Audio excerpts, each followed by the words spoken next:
How to add a carousel to your website in Wix Studio. To do that, head over right here to this plus icon.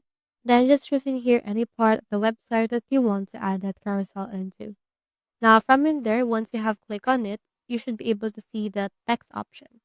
So let's head over and then click onto this text. And then let's choose in here this text marquee. And in here you can see this. So for example, if you're running an e-commerce shop, let's add in here this free shipping worldwide. Just click on it and then drag it and attach it wherever you want it attached. Now from in there, you should be able to see this.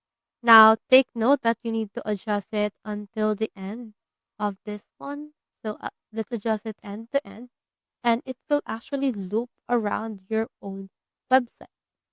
So what this will do is if you actually are a visitor on your website, you can see this particular text that will actually go up and about into your website all together in the loop. So that's how you add a carousel to your website in Wix Studio. Hope you helped.